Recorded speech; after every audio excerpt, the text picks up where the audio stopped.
Shalom jemaat yang terkasih dalam Kristus, Merdeka. Hari ini adalah hari ke-15 dari masa 31 hari nilai iman yang dihidupi oleh tokoh pahlawan nasional Kristen Indonesia. Hari ini kita akan belajar tentang sebuah nilai, bahwa hidup adalah memberi diri bagi Allah. Firman Tuhan diambil dari Kejadian 45 ayat 7 dan 8a. Maka Allah telah menyuruh aku mendahului kamu untuk menjamin kelanjutan keturunanmu di bumi ini, dan untuk memelihara hidupmu, sehingga sebagian besar daripadamu tertolong. Jadi, bukanlah kamu yang menyuruh aku ke sini, tetapi Allah. Di ayat 5, Yusuf menyatakan bahwa sering Allah mengendalikan tindakan-tindakan jahat manusia, supaya terlaksanalah kehendaknya. Yusuf menghayati bahwa Allah bekerja melalui Yusuf untuk memelihara umat perjanjian yang akan memperanakan Kristus. Perlu diperhatikan bahwa sekalipun Kristus akan datang melalui keturunan Yehuda dan bukan keturunan Yusuf, Allah memakai Yusuf untuk memelihara kelangsungan hidup garis keturunan Kristus. Kali ini kita juga melihat bahwa Allah bekerja melalui seorang pahlawan untuk memelihara Indonesia.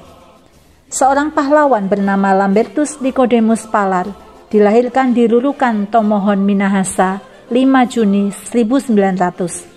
Setelah tamat SD di kampung halamannya dan sekolah menengah di Tondano, ia merantau keluar pulau dan melanjutkan studi di Yogyakarta. Di Yogyakarta, Palar tinggal bersama Sam Ratulangi. Berkat seniornya itulah Palar mulai tertarik dengan gagasan-gagasan nasionalisme. Maka ia pun bergabung dengan Perhimpunan Pemuda Yong Minahasa.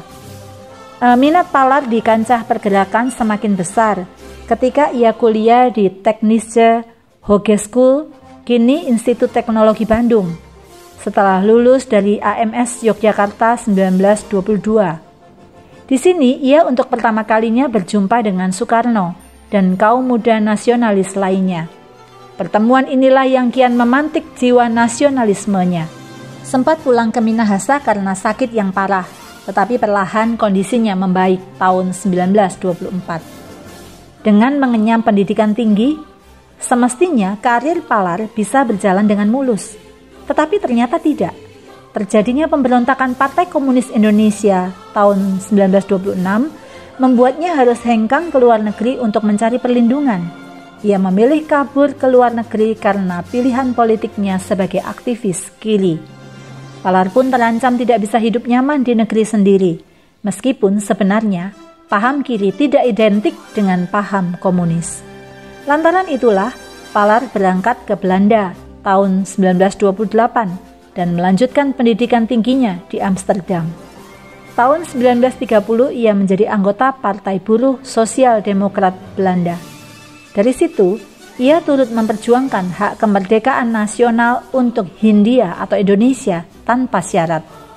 Sebagai direktur Persindo di Belanda, Palar sering mengirimkan artikel-artikel politik, sosial, dan demokrasi ke tanah air. Ia juga sempat pulang ke Indonesia tahun 1938 untuk memantau langsung situasi terbaru, lalu kembali ke Belanda dan menuliskan apa saja yang telah ditemukannya. Tahun 45 ia meraih gelar doktor di Rotterdam. Tahun 45 sampai 66 Palar ke Batavia untuk kuliah di Rijkshogeschool, cikal bakal Fakultas Hukum Universitas Indonesia. Di Belanda, karir politik Palar semakin cerah. Palar terpilih menjadi anggota Tweede Kamer, mewakili Partij van de Arbeid atau PVDA.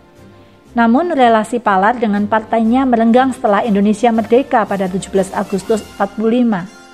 Palar tegas mendukung proklamasi RI, bahkan mempromosikannya di Belanda, termasuk di parlemen. Ini membuat para petinggi PVDA yang ternyata belum bisa menerima kemerdekaan bangsa Indonesia tidak suka. Orang-orang partai VDA semakin kesal karena Palar terus mendesak untuk mendukung kemerdekaan RI, sekaligus mengakui kepemimpinan Soekarno. Palar sadar posisinya di partai maupun parlemen terancam, tapi ia terus menyuarakan hak-hak Indonesia sebagai negara merdeka, termasuk menentang ambisi Belanda yang ingin menjajah lagi. Maka ketika parlemen Belanda menyetujui agresi militer pada 1947, Palar mengecam keras dan mundur dari Tweede Kamer sekaligus dari partainya. Palar akhirnya balik ke Indonesia usai agresi militer Belanda I, di mana kepulangannya disambut secara protokoler oleh pemerintah RI. Selanjutnya, Palar dikirim ke markas PBB di New York, menjadi wakil RI pertama di PBB meskipun Indonesia saat itu belum bergabung dengan organisasi internasional tersebut. Sinyal bakal terjadinya agresi militer Belanda II membuat Palar harus segera bergerak untuk menggalang dukungan dari negara-negara lain demi tetap tegaknya NKRI. Palar tidak sendiri berjuang di sana. Ada Dr. Sudarsono, wakil RI di India, dan A.A. Maramis, Menteri Luar Negeri PDRI. Selain itu, Palar bersama Sumitro Joyo Hadikusumo yang sedang berada di New York juga berusaha menjalin kerjasama ekonomi dengan Amerika Serikat. Atas undangan Perdana Menteri India Jawaharlal Nehru, Palar dan delegasi RI lainnya menghadiri konferensi Inter-Asia di New Delhi pada 20-23 Januari 1949 yang khusus membahas persoalan Indonesia. Forum sepakat meminta PBB untuk secepatnya turun tangan. Palar sendiri terus melobi PBB di New York dan di berbagai kesempatan, dan atas desakan-desakan itu, Dewan Keamanan PBB menyerukan kepada pihak-pihak yang bertikai agar meletakkan senjata. Dengan demikian, salah satunya berkat peran Palar, masalah Indonesia dibawa ke tingkat internasional. Resolusi Dewan Keamanan PBB disusul terjadinya serangan umum 1 Maret 49 membuat Belanda harus menghentikan aksi militernya. Belanda yang terjepit akhirnya bersedia menggelar perundingan yang dikenal sebagai Konferensi Meja Bundar.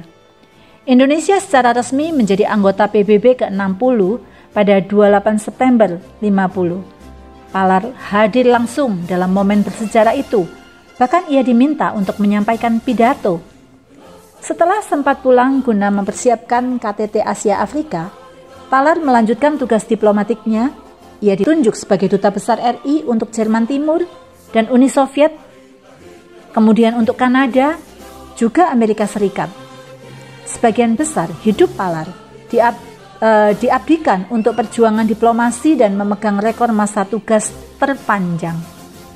Meskipun jasanya begitu besar, nama Palar jauh dari gemerlap ketenaran seperti yang sudah didapatkan para bapak bangsa lainnya.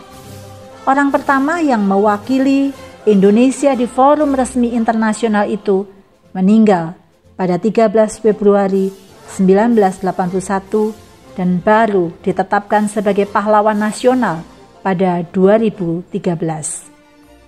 Jika kita mengingat Allah yang menyertai bangsa Israel dan memakai Yusuf untuk pemeliharaan umatnya, seringkali juga memakai anak-anak Tuhan, dan dalam cerita kepahlawanan hari ini, Allah memakai Lambertus Nicodemus Palar ini untuk menyertai bangsa Indonesia.